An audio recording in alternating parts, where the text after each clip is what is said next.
no profeta Oséias. E agora, hein? O profeta Oséias chega depois, tá bom? Depois dos três maiores, que é Isaías, Ezequiel, Jeremias, lá vem Daniel, depois de Daniel vem Oséias. Faz parte dos pequenos profetas, não porque eles são pequenos em poder, pequenos porque escreveram livros menores, viu? Porque o poder é o mesmo, o Espírito Santo é o mesmo, o poder de Deus é o mesmo.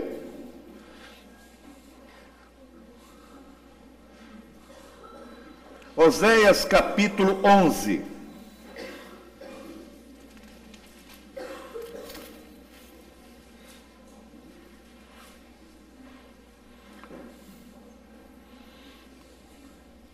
Eu vou ler o versículo de número 7. Oséias 11, 7 diz o seguinte, acompanhe aí, por favor. Diz assim, olha: porque o meu povo é inclinado, está dando um pouquinho de eco ali, só um pouquinho só mais baixo, para pouquinha coisa só, porque senão depois eu também não tenho voz. Vamos lá. Porque o meu povo é inclinado a desviar-se de mim. Bem que clama ao Altíssimo, nenhum deles o exalta. Mas eu queria deixar claro essa primeira parte aqui. Porque o meu povo é inclinado a desviar-se de mim. Senhor de poder e de graça, fala conosco agora. Na simplicidade, Senhor, eu possa passar aquilo que o Senhor colocou no meu coração. Simplicidade não quer dizer falta de poder, Senhor. O Senhor, na simplicidade, exerce o teu poder sobre nós. Senhor, dá, Senhor, agora ao teu povo o alimento necessário. Precisamos dele, precisamos crescer na graça e no conhecimento, em nome de Jesus. Amém. Porque o meu povo é inclinado a desviar-se de mim. Irmãos, quando eu leio um versículo desse, dito por um profeta inspirado pelo Espírito Santo de Deus, ele diz que o povo dele é inclinado a se desviar dele, me preocupa.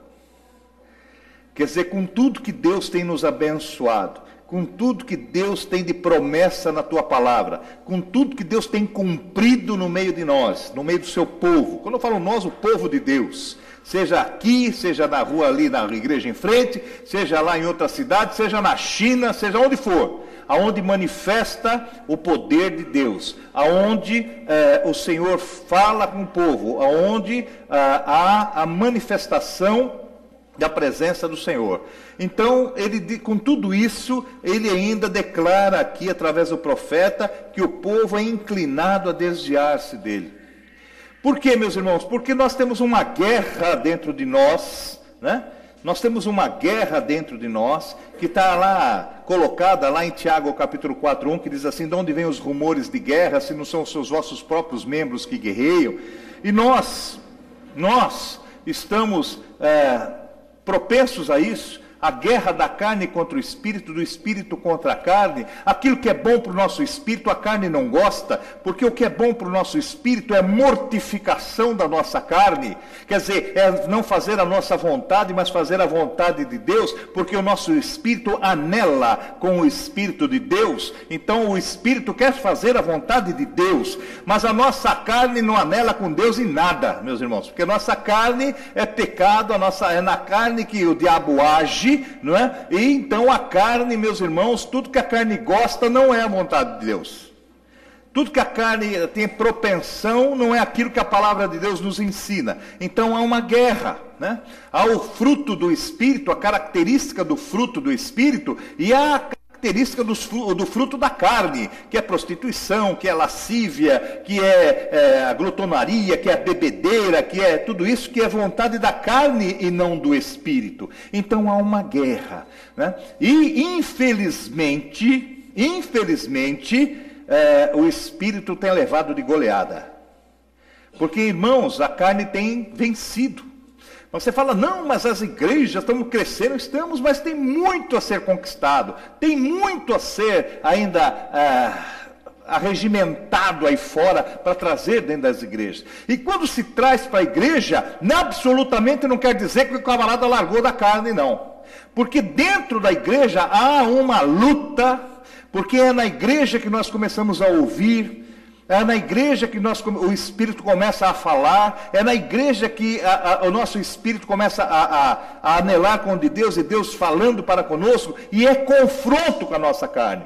Eu garanto para você que 90% do que é falado pelo pregador, meus irmãos, é contrário àquilo que você está querendo ouvir. Porque nós entramos com uma percepção muito diferenciada. Nós entramos para ouvir de Deus aquilo que queremos ouvir, e não o que Deus quer falar. E quando Deus fala, tá certo? Nossa carne rejeita isso. A nossa carne, então nós começamos a procurar, eu vou usar um termo chulo para você, pelo em ovo, sabe? Nós começamos a procurar coisinhas para justificar aquilo que nós não aceitamos. Então a pessoa está ouvindo o que o pregador está falando, o pastor ou outro qualquer, o pregador, enfim, aquele que está à frente, está ouvindo, e o inimigo vai trabalhando nos seus ouvidos, e vai falar, olha, percebe aquilo, olha, ele está falando, mas olha quanto erro, ele está falando, mas olha que forma grosseira, ele está falando, mas olha, entendeu? Foge, o inimigo vai fazendo, e quando dá um espírito de sono, então? Que a pessoa não aguenta. Eu não estou dizendo até que é culpa dela, não. Eu vejo que é ação mesmo do inimigo, que dá um sono tão grande da pessoa, que a pessoa não consegue ficar acordada. Por mais que eu me esguele aqui, que eu grite aqui na frente, a pessoa percebe que a pessoa está combalida nisso, está caída nisso. Então, irmãos, há um modo de agir do inimigo de tal forma, mas ele age na carne. E se nós resistirmos, ele foge de nós.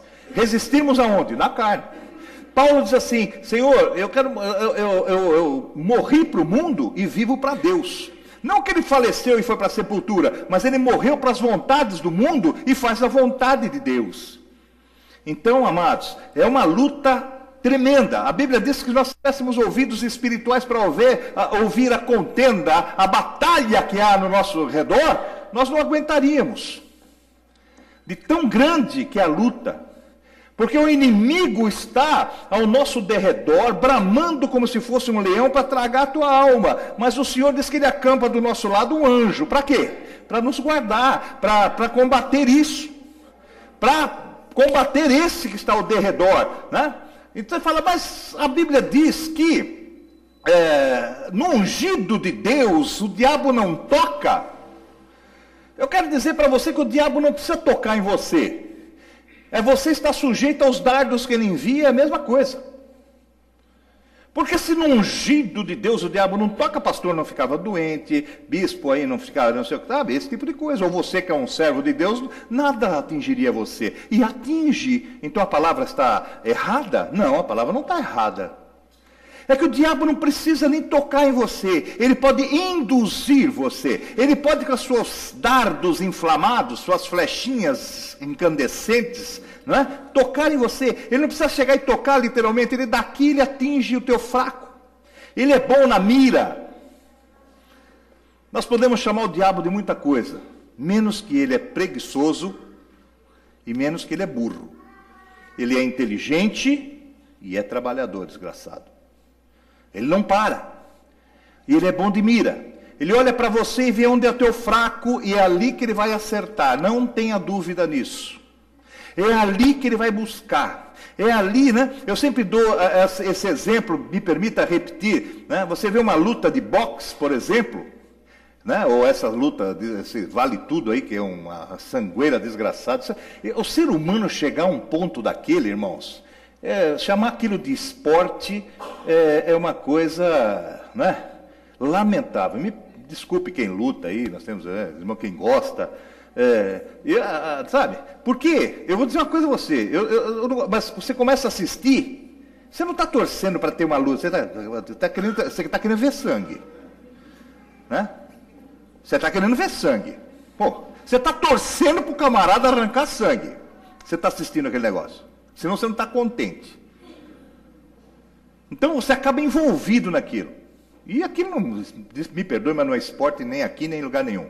Né? Mas, voltando ao exemplo, o que acontece? Às vezes o camarada está com o olho, né, sangrando, não sei o quê. O oponente vai chutar onde? A canela dele? Não, ele vai no olho.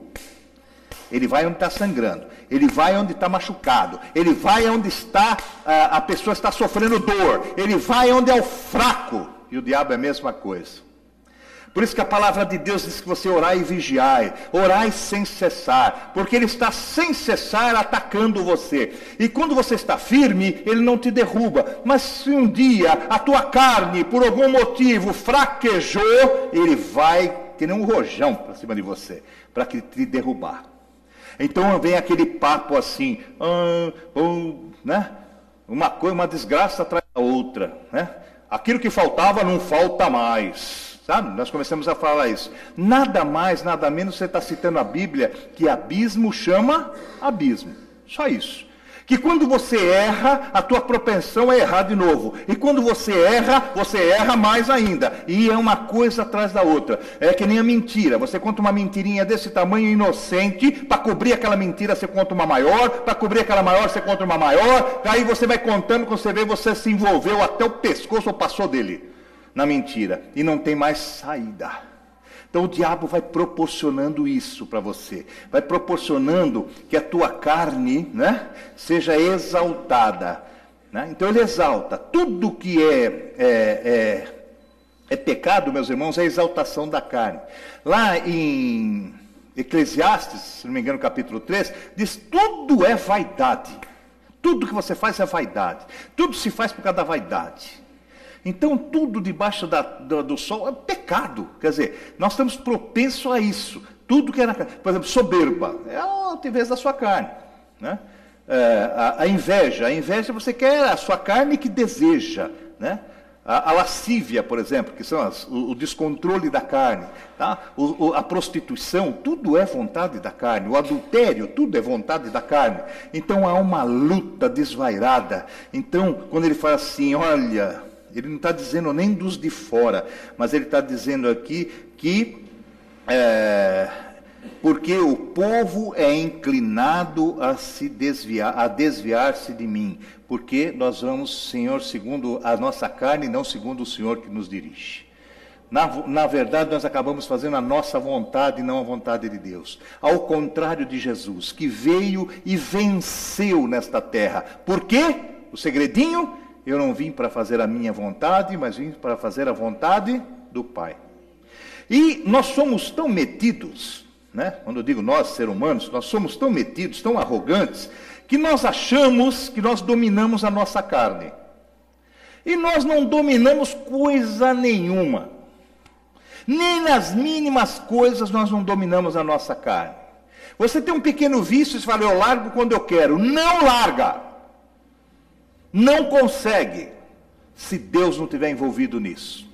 Se você não colocar para um maior te ajudar. Para você não colocar isso diante de Deus e Ele ser teu socorro bem presente nessa hora de angústia. Ou você colocar nas mãos dEle para que Ele faça. Porque Jesus falou que sem Ele nós não podemos fazer absolutamente nada. Sem mim nada podeis fazer. Então, irmãos, nós precisamos entender isso. A carne nos deixa arrogantes. Posso, eu largo, eu faço, eu resolvo. Nós não resolvemos absolutamente nada. Absolutamente nada. Tá certo? Se nós conseguíssemos fazer o que nós desejássemos, assim com facilidade, eu era magrinho. Fazia regime, né? Que eu começo o regime na segunda, fico nervoso na terça e largo na quarta. E um monte faz isso aí também. Certo? Nem isso nós conseguimos fazer. Nem isso. Que dirá coisas mais consistentes sobre a nossa vida. Né? Eu reuni aí na minha casa uns casais de namorados aí. Né? Eu quero dizer para eles e para a igreja, outros que estão aqui noivando, namorando e tal, que, irmãos, se Deus não estiver no meio do teu namoro, você não suporta, você não resiste, você peca. Não, porque você resiste nada. Né? Não resiste nada. Eu tinha um amigo meu, pastor, que já faleceu há muito tempo, ele usava um termo bem chão para você entender isso. Ele falava, essa crentaiada não aguenta o cheiro da brilhantina. Eu não sei o que ele queria dizer com isso, mas não devia ser coisa boa. Né? O nome dele era pastor Edson. Né? Ele falava assim, irmão, essa crentaiada nova não aguenta o cheiro da brilhantina. Eu falei, ai. Né? Então, nem o cheiro da brilhantina você aguenta se Deus não estiver no meio. Você não tem controle, porque a nossa carne não tem controle. Não tem. Absolutamente não tem. Né? Mas é por causa disso, é por causa daquilo. Eu tinha meu pai diabético, ele não podia comer doce de maneira nenhuma. Comer doce morria, ele já não tinha as pernas. Então tudo quanto é coisa de doce, a minha irmã guardava em cima do armário da cozinha, perto do teto, né? E guardava lá para ele não alcançar, porque estava na cadeira de roda, ele não podia levantar. Pois ele pegava uma vassoura e pescava as coisas de cima escondido. Ele não podia comer banana, por exemplo, que é uma coisa calórica, quem é diabético sabe disso, né? Ele não podia comer isso. E a minha irmã entrou em casa, sentiu um cheiro de podre no quarto, ela falou, eu limpo isso aqui, né, minuciosamente, como é que está cheirando ruim aqui? Ele comia a banana para esconder a casca, porque ela ia no lixo para ver se tinha casca, se ele tinha comido alguma coisa, porque subia de repente, não tinha razão de subir, e ela começou, ela está lá, está vendo que eu estou falando realmente o que aconteceu. Ela achou debaixo do colchão um monte de casca podre lá, né, embaixo da cama que ele escondia, né, para não achar casca. Quer dizer, ele ia morrer por causa disso. Mas não tinha o controle da carne dele. Eu tenho diabetes e eles ficam escondendo os doces lá. Eu sou réu, confesso, irmãos. A gente, sem Deus, a gente não consegue. Nós não conseguimos nada. Meu povo é inclinado a desviar-se de mim. Eu estou falando coisas pequenas. Então, e a parte espiritual, então? Que é a mais, né, contundente. Né? Deus ensina de uma forma, nós fazemos de outra. Gostamos de ouvir as profecias que nos trazem, né, alentos e tal. E sabe, irmãos, profecia é uma coisa muito boa, mas a profecia maior está aqui, ó. E aqui narra as bênçãos e narra os deveres de cada um de nós. Nós gostamos de ouvir um profeta chegar, pegar a tua mão e falar assim, Deus está enchendo a tua mão aí de trigo, você vai prosperar, esses que levantaram aí, que tem negócio próprio, e eu orei aqui, não vai cair dinheiro do céu para vocês.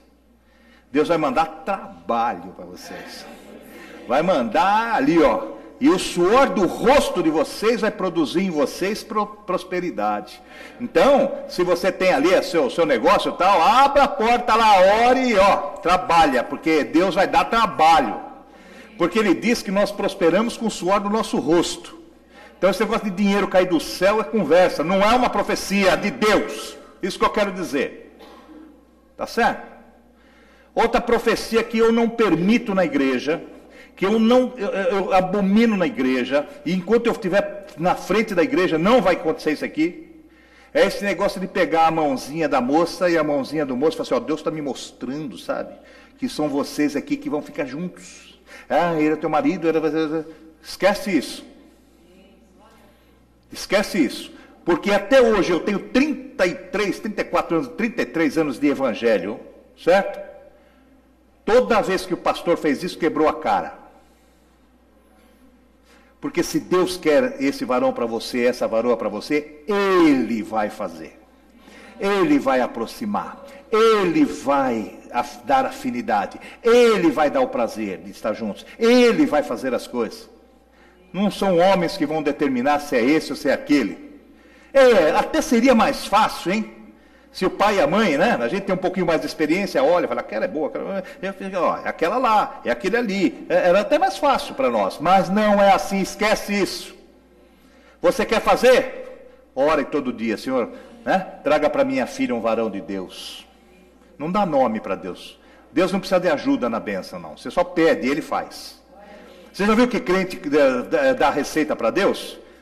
Né, na sua oração, dá receita para Deus. Senhor, ó, eu estou te pedindo aquele lá, mas aquele lá, Senhor, sabe, aquele lá, me parece, Senhor, você fica dizendo para Deus o que Ele tem que fazer, então por que você está orando? Faz você, né? Senhor, coloca aquela vida, você não quer mais encrenca com a vida, você quer, Senhor, coloca aquela vida nas tuas mãos, você fala então para Deus abençoar, Senhor, né, o Senhor, cuida dele, né? Quer dizer, você está dizendo para Deus o que Ele tem que fazer. Tem que dizer para Deus que Ele não precisa de nossa ajuda.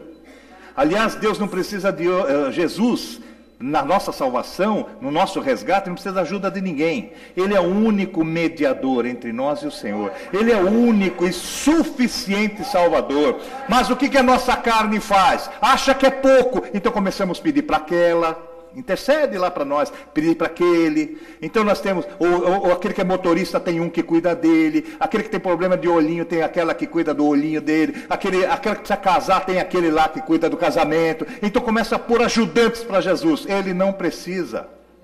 Ele é único e suficiente para a nossa vida. Único e suficiente. O meu povo está inclinado a desviar-se de mim. Aos crentes genuínos, sabe, irmãos? Aqueles que se convertem realmente e permanecem e perseveram.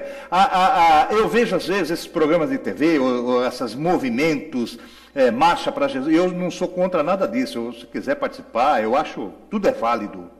Mas eu vejo, meus irmãos, a dificuldade de nós orarmos aqui, uma vida aceitar Jesus é uma dificuldade, porque o inimigo não quer vender fácil, é uma dificuldade. Então eu vejo, levanta assim, naquele leva 200, 300, vai lá para frente, eu falo, Senhor, né? Mas eu quero dizer que a Bíblia nos ensina que aquilo é bom, porque você toma uma iniciativa, mas aquilo tem que ter uma continuidade.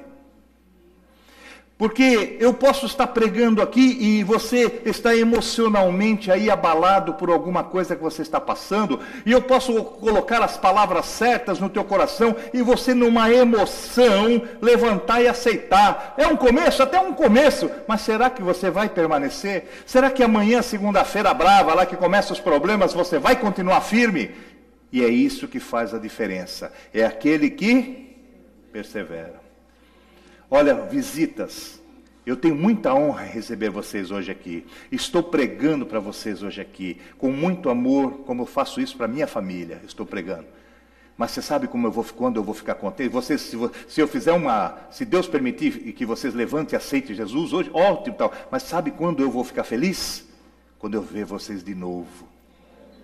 Quando eu ver o teu rosto de novo aqui. Quando eu ver que você aceitou e buscou, permaneceu. A visita de segunda vez me alegra demais, porque, sabe, o discurso aqui tem sido duro, sabe, irmãos, não tem sido fácil. E quando você assimila isso e vê que é bênção para você e abraça a causa, o diabo perde força sobre a tua vida. Né? Então a perseverança, então a Bíblia chama crentes genuínos, aqueles que realmente abraçaram a fé, porque a Bíblia nos ensina, meus irmãos, que o povo está inclinado a desviar-se, mas não é qualquer coisa que desvia os crentes. Querem ver? Num texto muito conhecido de Romanos 8, por favor, abram lá em Romanos capítulo 8, Romanos 8, diz assim, a partir do... Estou de Bíblia nova aqui, é difícil essas coisas, viu? A minha velhinha tem toda anotado. A partir do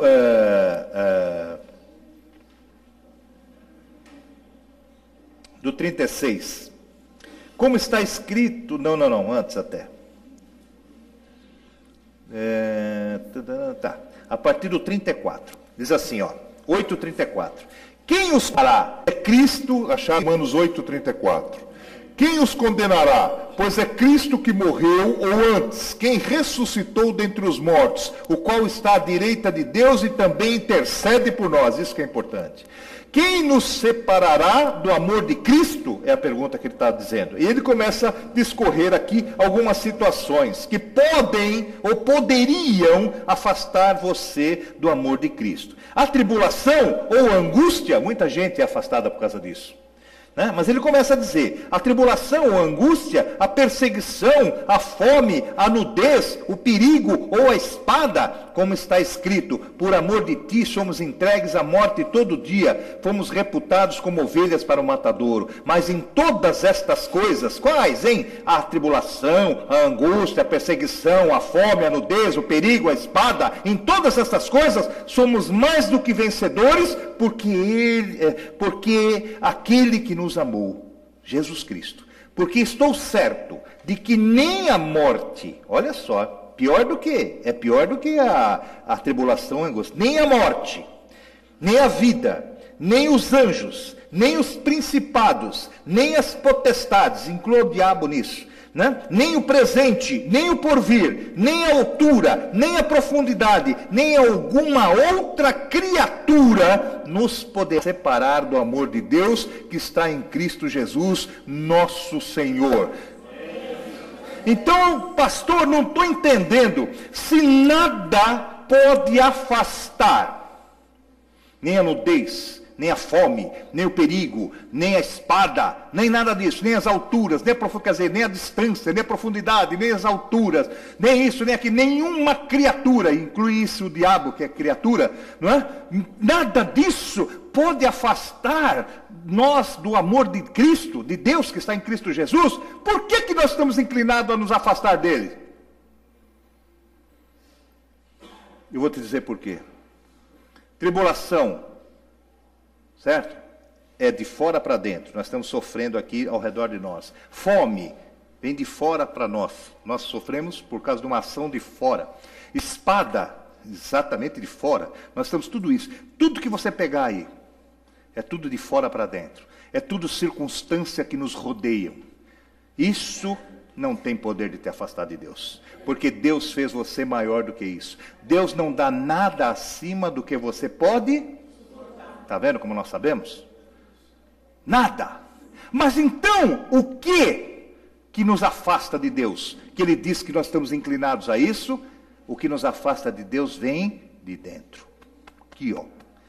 Então, o culpado disso não é a perseguição. O culpado disso não é a fome. Porque Paulo disse assim, olha, eu passei por nudez, eu passei por fome, eu passei por perigos, eu passei por prisões, eu passei por isso, eu passei perigos entre falsos irmãos, eu passei por tudo isso, mas em tudo isso, eu posso tudo naquele que me fortalece.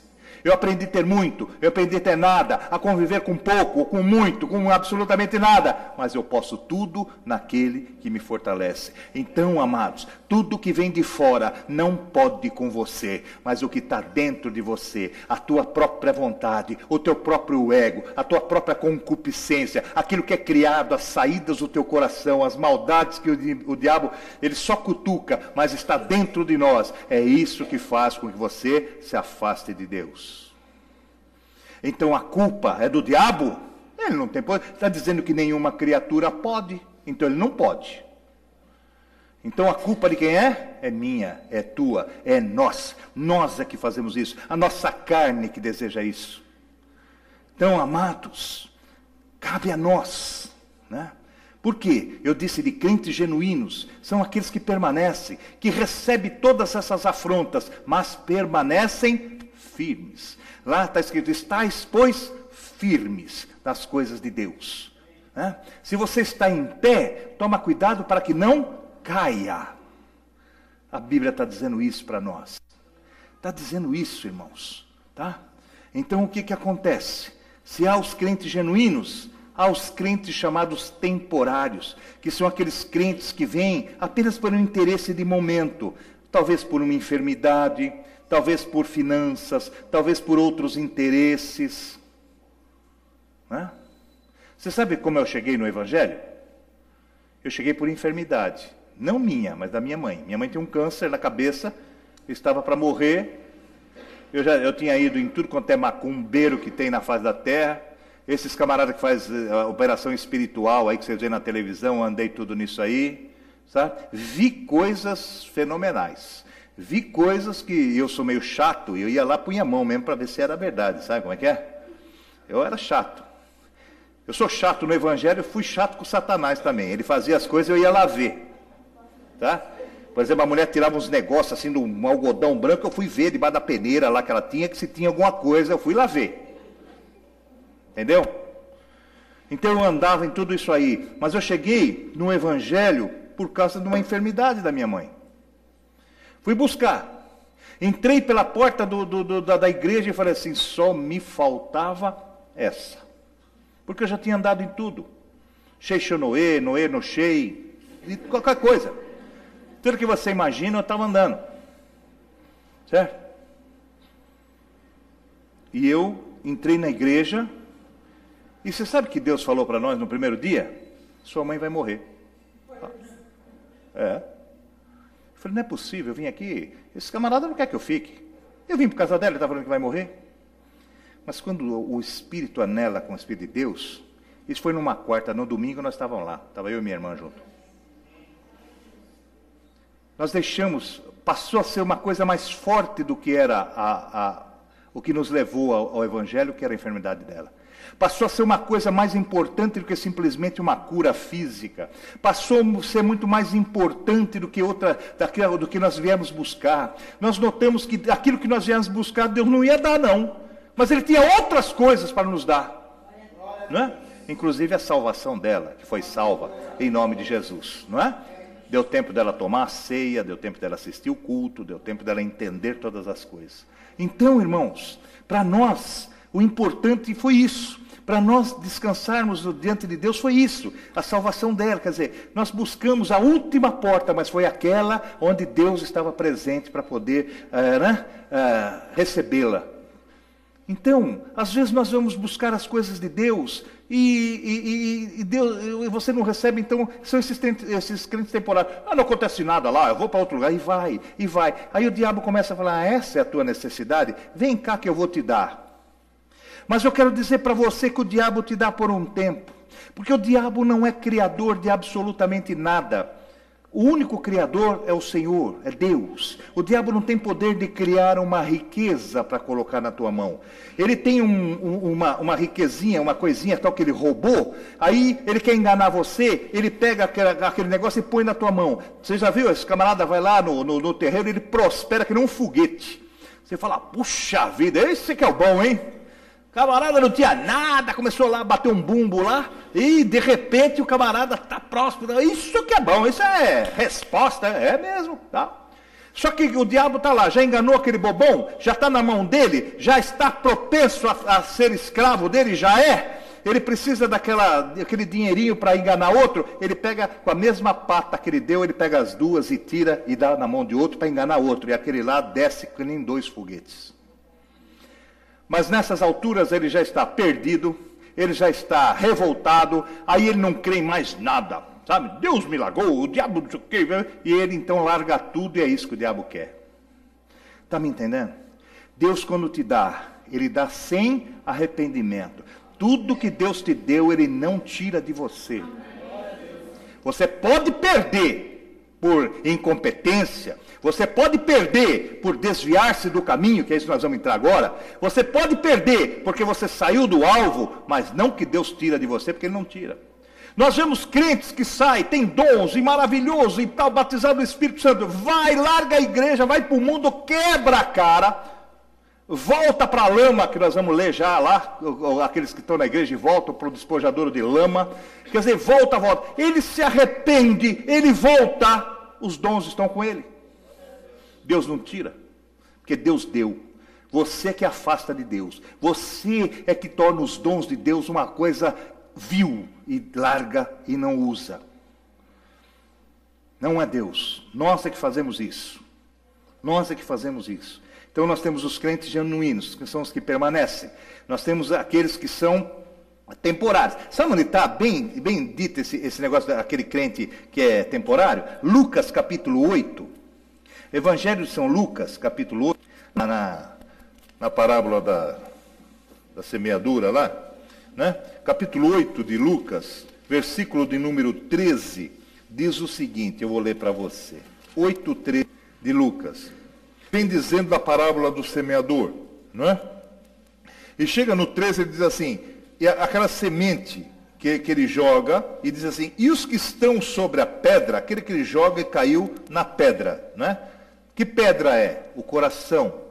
O coração do homem é pedra. O coração do homem é empedrado. O coração do homem ele é endurecido, né? A palavra de Deus diz que o nosso coração é que nem pedra. Maldoso o nosso coração é.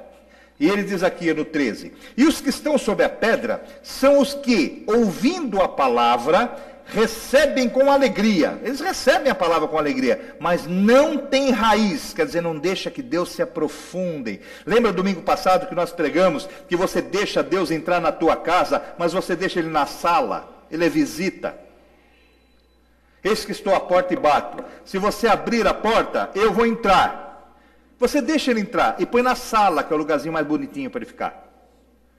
Mas ele diz que ele quer entrar, sentar à mesa, cear com você e você com ele. Ele quer mais intimidade. Ele quer entrar lá onde está o problema. Ele quer entrar lá onde está a situação adversa. Ele quer percorrer toda a tua casa, não só ficar como visita, ele quer participar disso lá.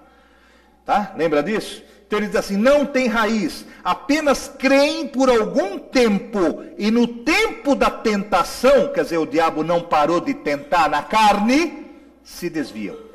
Não permanece, né? Como dizia meu amigo pastor Edson, não aguentar o cheiro da brilhantina. Não aguenta, não fica, não permanece, de maneira nenhuma.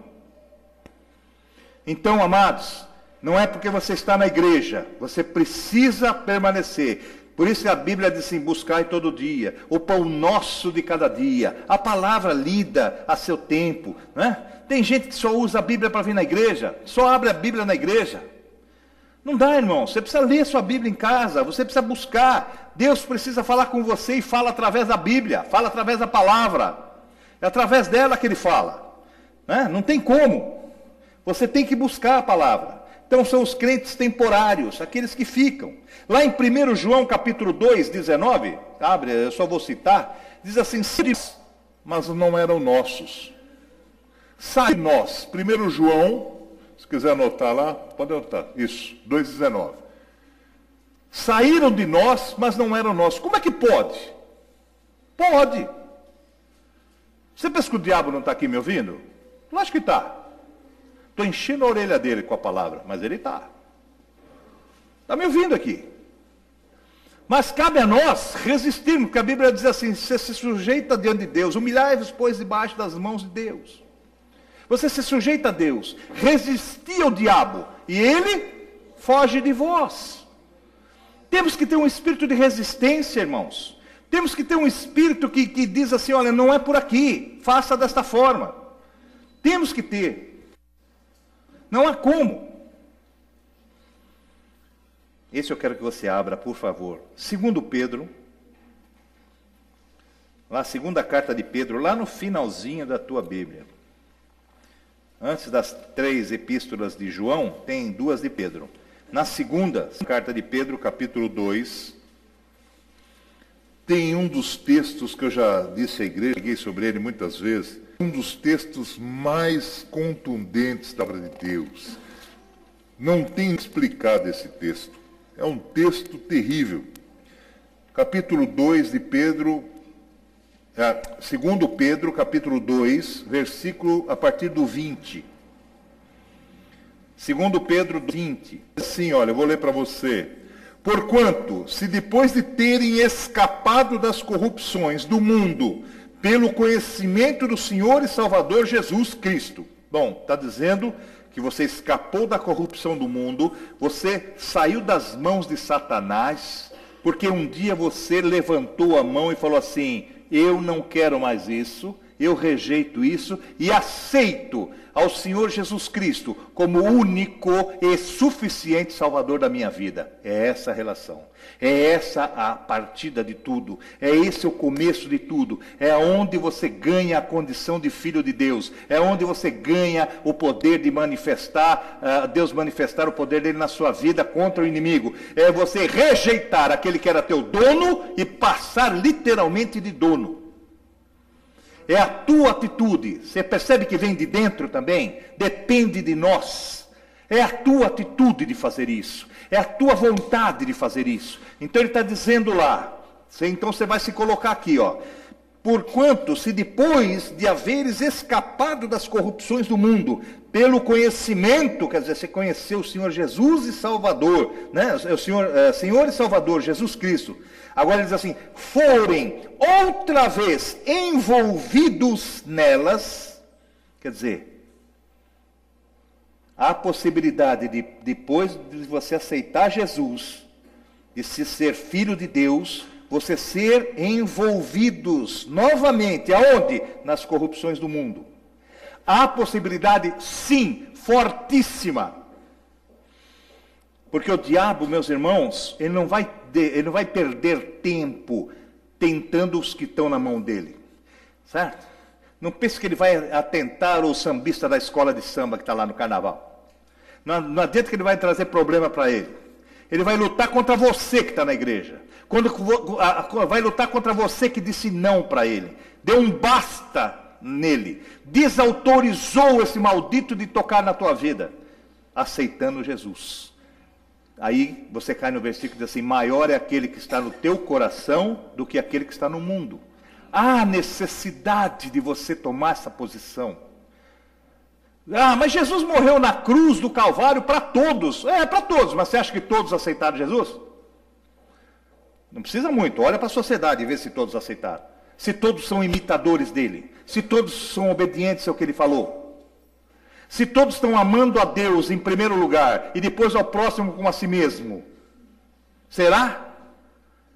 Então você percebe, meus irmãos, que ele derramou sobre todos, mas nós devemos estar aceitando e puxando para nós aquilo que ele nos deu.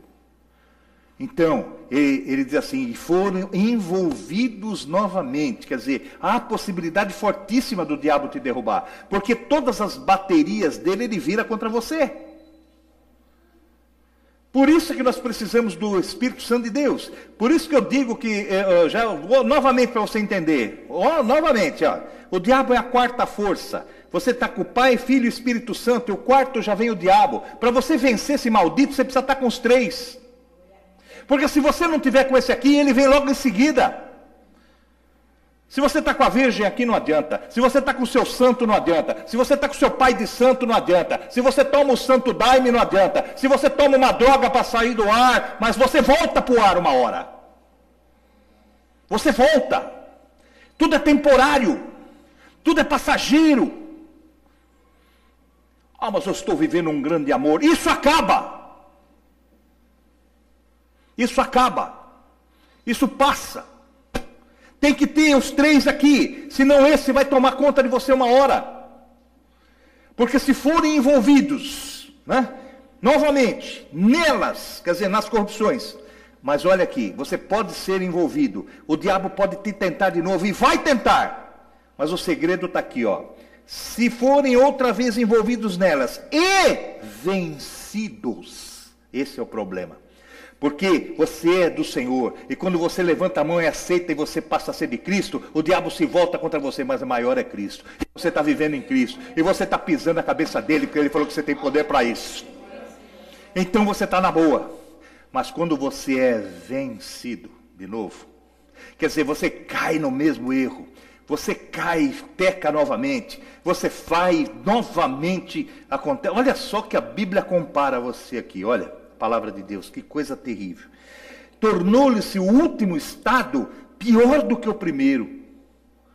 Quer dizer, a segunda vez é pior. Por que pior, hein? Porque o diabo enfureceu com você 7 vezes mais. Porque antes ele já não gostava de você e ia te levar para os quintos dos infernos. De repente você se vê livre, pisa na cabecinha dele. E quando ele tem novamente a chance de te pegar, a cabeça dele está doendo ainda.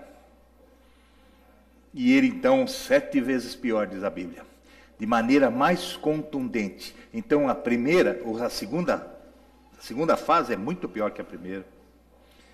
Por isso, irmãos, que nós estamos querendo converter o mundo, e eu fico muito feliz quando vem um macumbeiro aí, que nem eu era, ou uma pessoa do candomblé, sei lá, e vem de outras coisas e aceita Jesus, é muito bem-vindo, graças a Deus. Mas nós estamos esquecendo também de pregar para aqueles que se desviaram, para aqueles que foram vencidos, para aqueles que um dia experimentaram, sabe, o amor de Deus, experimentaram, criaram poder de pisar a cabeça da serpente, mas esqueceram que quando você pisa a cabeça da serpente, o veneninho do rabo ele começa a se bater. E você ainda precisa pisar a cabeça da serpente e esse outro pé pôr no rabo dela aqui, e segurar, sabe? Porque se você pisa só aqui, o veneninho, é que nem o escorpião, você pisará a cabeça e o escorpião te ferirá o calcanhar. Então você precisa estar bem firmado. Então nós precisamos nos preocupar um pouco com aqueles que um dia passaram por isso e hoje já não experimentam mais o poder de Deus, estão sofrendo porque se desviaram. porque deixaram de estar na presença de Deus. E o diabo, de uma forma enfurecida, foi sobre eles. E judia, e perturba, porque você pode ter um prazer de um pouquinho, mas de repente é um problema. É um problema com o marido, é um problema com o filho, é um problema com o vizinho, é um problema com você mesmo, é um problema no trabalho, é um problema aqui, porque o diabo vai semeando isso na tua vida, porque ele está enfurecido com você. E isso é uma coisa tão terrível, porque você está se sentindo acabado, e está mesmo, porque a Bíblia diz isso, olha, porque melhor, olha o 21, lhes fora não conhecerem o caminho da justiça, do que conhecendo-o, desviarem-se do santo mandamento que lhes fora dado. Quer dizer, foi pior. Quer dizer, então você vai se enterrar. Ele diz assim, deste modo sobreveio-lhes o verdadeiro provérbio que diz, o cão que voltou para o próprio vômito, e a porca lavada ao despojadouro de lama. Tem gente se sentindo comendo o vômito do cachorro mesmo, de tanto problema, de tanta aflição, de tanto amargor, de tanta luta, porque se desviaram, porque deixaram de estar debaixo das potentes mãos de Deus, porque num certo momento arriscaram-se, né? Saíram, sabe? É difícil. A Bíblia diz que a mão de Deus nunca foi encolhida, ela está lá, ela permanece para você, está lá. O que aconteceu? É que você que estava debaixo da mão dele, você simplesmente saiu. A mão ficou lá, mas a tua cabeça não está debaixo mais. Você pegou outro caminho. Você achou que por um momento a carne falou mais alto. Eu não estou acusando nem dizendo nada, eu estou dizendo que você foi uma vítima. Mas você tirou a cabeça debaixo da mão. A mão continua lá. Mas chega um momento que você precisa voltar. E a mão está lá. Mas se você volta altivo é aquele que tem, como eu diria a minha avó, o nariz empinado. Então, o narizão empinado, né? Então você, eu não preciso disso, eu não vou me submeter a isso. Crente, ó coisinha, né? Crente ignorante. Já viu? Coisa mais ignorante que crente? O domingão desse, Copa do Mundo, não sei o que, todo mundo no festejo, eles estão lá na igreja escutando um camarada falar que eles estão errados ainda. Crente é xarope mesmo. O que está fazendo lá? É igreja na terça, é igreja na quinta, é igreja no sábado, é igreja no domingo, eles só pensam nisso. Pior não é isso. Levam trouxa, leva dinheiro para o pastor ainda. Você vai se submeter a isso? Não, mas... eu saí da igreja porque eu fiquei magoado. Magoado por quê? Eu estendi a mão para o irmão não deu a mão para mim. O diabo não precisou nem trabalhar com você. Você mesmo foi... Por qualquer coisa você largou do caminho. Não fui lá, o pastor foi grosso comigo aquele dia, não? O pastor falou umas para eu não estou lá para ouvir. Então não me submeto a isso. Não, você se submete ao diabo. Aí ele faz da tua vida o que ele quer. Então está com o nariz assim. E para você voltar para debaixo da mão de Deus, que continua lá, porque Ele é misericordioso, bondoso, longânimo. Pregaram Jesus na cruz. E Ele disse, Pai, perdoa-lhes, eles não sabem o que fazem. Se me pregasse na cruz, eu falava, Pai, fulmina esses miseráveis aí. O cara me prega na cruz, ainda vou falar para eles perdoar. Prega aí, prega o cérebro deles lá, Senhor. Mas Ele é longânimo. Eu não sou Ele, nem você é Ele. Nós somos de baixo, Ele é de cima. Os nossos pensamentos não são os pensamentos do Senhor, porque o Senhor é misericordioso e bondoso. Nosso coração não é assim. Graças a Deus que não é assim. O Deus é maior. E a mão dele está lá. Mas quando você vem com o nariz empinado aqui, você vem para entrar aqui, bate, porque a tua cabeça está alta. Mas para você voltar para Deus, para você pisar o diabo de novo, você precisa fazer assim, Senhor. Sabe? Humilhai-vos, pois, debaixo, não é do pastor. Você não vai ser humilhado debaixo do pastor. Você não vai ser humilhado debaixo da tua família. Você não vai se humilhar para o teu patrão. Você não vai se humilhar para o teu marido, para a tua esposa, para o teu filho. Não. Humilhai-vos, pois, debaixo das mãos, das potentes mãos de Deus. É dele. Você vai fazer isso, olha, Senhor. Estou no vômito do cão, Senhor. Estou na despojadouro da lama, Senhor. Caí de novo, Senhor. Mas eis-me aqui, eu quero de novo. Baixa o seu nariz um pouco. Desculpe eu ser grosseiro, irmãos. Mas você precisa entender. Baixa o teu nariz um pouco. Faz, Senhor, né? Prostra-se diante do Senhor. Abaixa serviço. Sabe, homens de dura serviço. Serviço é essa parte aqui, ó, irmãos, ó, do pescoção aqui, entendeu? Dura, bicho não dobra, né? Tá vendo aqueles caras que não dobra? Dura serviço. Nós não temos que ter dura serviço. Dobrar diante de Deus. Aí sim a tua cabeça vai entrar certinho debaixo da mão dele de novo. Porque a mão dele está estendida. Porque a mão dele está estendida para você. Você que um dia pisou a cabeça do diabo. Você que um dia recebeu a alegria dos salvos. O diabo quer tirar essa salvação de você. Quer tirar esse poder que Deus te dá. Quer tirar a paz. Porque o mundo não dá paz. Jesus diz assim, eu deixo a minha paz. A minha paz é dele. A minha paz vos dou. Não como o mundo a dá. É a minha. É a dele que nós precisamos. O mundo não traz paz para você não. Pode trazer paz até abrir o banco. Aí tem a conta para pagar. Corre para lá. Pode tirar a paz até, sei lá, você ter alguma coisa para resolver. Né? Pode ter a paz até o teu vizinho não ficar com a música no último, você não consegue dormir, né? Pode ter a paz até que o camarada não te perturbe, o teu patrão não venha espizinhar em você, mas a paz do Senhor é sobre tudo isso, é a paz dele, não é a paz do mundo, é a paz que dura, é a paz que você está em paz no meio da tribulação, que está caindo 1000 de um lado, 10.000 do outro, mas você está em paz, é isso que acontece. Ah, irmãos, tem um versículo interessante que está lá em Deuteronômio 20, por favor, Deuteronômio é o 5º livro da tua Bíblia aí, é o último livro de Moisés aí, né, do Pentateuco, capítulo 28 de Deuteronômio, tem as bênçãos e as ações, mas nós vamos no último versículo dele que é o 68. Esse capítulo 28 é gostoso, né? Você lê as bênçãos, né? Ninguém quer ler as maldições, mas as bênçãos a gente lê toda vez. Mas no último versículo dele, o 68, tem uma coisa interessante, olha. Ele diz para aqueles que se desviam, que caíram, ó. Ele está dizendo para o povo que passou o Mar Vermelho, né? Que receberam, saíram da escravidão, saíram debaixo da mão do diabo e atravessaram o Mar Vermelho e estavam alcançando a terra prometida. Mas ele diz assim, uma coisa muito deprimente, que diz assim, e o Senhor te fará voltar ao Egito, em navios. Olha só o que está escrito no 68, é interessante isso. Quando você larga, quando você deixa, quando você se desvia, e diz que você vai voltar ao Egito em navios. Por que em navios? Porque você precisa passar o Mar Vermelho de novo, de volta. É aquele que volta. Não dá para ir a nado, não tem que voltar. Porque para ir, o Senhor abriu o mar. Para ir, passamos em seco. Para ir, fomos na bênção de Deus. Mas voltar, que volte a nado. Mas então, volte em navios. Porque não dá para você voltar. Porque Deus tem um caminho de ida. Jesus é o caminho, a verdade.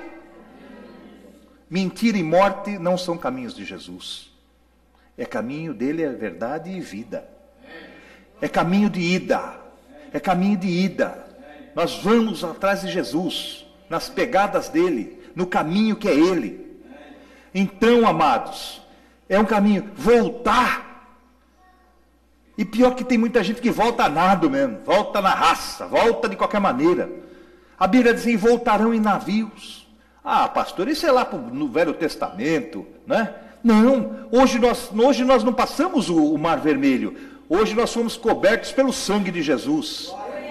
E quando você larga esse caminho, você volta assim, por cima do sangue de Jesus. Invalidando o sacrifício dele. Falando para ele que tudo que ele passou por você, aquele preguinho lá que eu falei para você, aquele açoite que ele levou no teu lugar, aquela morte que ele sofreu no nosso lugar, aquele vitupério todo, aquilo tudo que ele passou, as cusparadas e todas as ofensas no nosso lugar, Está falando, ó Jesus, para mim não valeu nada, porque eu estou voltando, hein? Não adiantou o Senhor inaugurar um caminho. Eu estou rejeitando esse caminho, estou indo ao contrário. Então eles teriam que voltar nos navios. Nós voltamos por cima do sangue de Jesus. Como se desprezássemos. Como se não valesse o sacrifício dele para nada. É isso que acontece quando nós deixamos de estar na mão dele e optamos pela nossa carne. Optamos pelo caminho do inimigo. Porque nós temos que voltar para Deus que viemos dele. E assim voltarão os resgatados do Senhor, né? E virão a Sião cantando. Oh, glória a Deus. Você volta. Eu não sei como é que está a sua vida e nem sei. Deus mandou pregar isso hoje. Para aqueles que estão longe, que um dia estiveram e hoje não estão mais. Por alguma circunstância. Para o inimigo você está derrotado e morto. Para Deus, Ele ainda está com a mão te esperando. Quando você pega aquela história lá do filho pródigo, a parábola do filho pródigo, a palavra de Deus diz que o filho desperdiçou com prostituição, quebrou, ele voltou lá para as bolotas dos porcos, ele voltou para o despojadouro de lama, ele voltou, ele tinha tudo, hein? E ele voltou e largou, quebrou a cara. Mas quando ele caiu em si, falou assim, o que eu estou fazendo aqui? Os empregados do meu pai têm o que comer, e eu estou querendo comer as bolotas dos porcos? A que ponto eu cheguei? Será que quando você está sofrendo derrota, tristeza, você não para pensar, fala assim, um dia eu não estava aqui não. O que eu estou fazendo aqui? Esse filho pródigo se tocou e voltou. Não precisou nem chegar perto, hein? Que o pai contemplou de longe. E quando chegou a notícia, olha, ele, né? Então faz festa. Diz que recebeu o filho com um abraço. Pegou o anel deles e colocou de novo no filho. Mandou colocar roupas e alparcas. Você vê que ele estava num miserê desgraçado. O diabo faz isso com você. Você pode estar com o bolso cheio de dinheiro, mas você não dorme, você não tem paz, você não acredita em mais em nada, você só chora, tudo te ofende, nada te satisfaz. Você pode estar na melhor parte, nada. Mas quando você está com o Senhor, né? Quando você está em paz, a brisa te deixa satisfeito, né? Não é assim? É aquele dia de calor miserável, você está enfermo, mas você tem Jesus no coração, aquela luta assim, bate um ventinho, você fala, ai Senhor, que brisa boa, ai que coisa de Deus, é melhor do que qualquer ventilador, você pode pôr um ar condicionado, só pega gripe assim, né? Mas a brisa que só Deus fornece para você. Você já viu aquele sol de 40 graus? Nós estamos frio agora, mas vai voltar o bendito aí dos 40 graus, volta. Mais um pouco, setembro ele está aí, não é? Aí você pega o guarda-chuva, né? E anda e tal, e fica debaixo da laje, nada disso. Quando você chega num local assim, ó, que tem uma graminha e tal, e uma árvore, você entra debaixo da sombra da árvore. Você fala assim, não é ar-condicionado, não é a laje, não é o telhado, a árvore é muito mais gostosa. A sombra de Deus é muito melhor. Mas você precisa estar em paz para ver esses detalhes. Senão esses detalhes passam na tua vida e você não percebe, o diabo não deixa nem você saborear isso. A mão de Deus está estendida ainda. E eu quero orar por você hoje. Que um dia foi. Que às vezes você está até tentando. Mas você tentar é uma coisa. E quando Deus fala para você, é hoje, a mão está estendida, é outra coisa. E o Senhor está dizendo para você, é hoje, a mão está estendida. Não é amanhã. Nem foi até ontem. mas é hoje. E a mão de Deus está aí. Se você está sendo escaldado pelo diabo, a brisa de Deus está aí. Porque muita gente espera Deus num trovão, num relâmpago, e Deus vem na brisa, sabe, irmãos? E é muito melhor. Então a mão de Deus está aí. Será que o diabo vai deixar você com o nariz assim ainda? E vai falar, não, eu não vou me humilhar. Você acha que eu vou me expor? É isso que ele quer. Mas será que você não quer dizer, Senhor, ó, eis-me aqui hoje, Senhor. Se o Senhor está falando que a tua mão está aí, eu quero entrar debaixo dela de novo. Eu não quero mais ser tentado, não quero mais passar essas agruras. Eu não quero experimentar o vômito do cão. Eu não quero voltar para o despojadouro de lama, para o chiqueiro.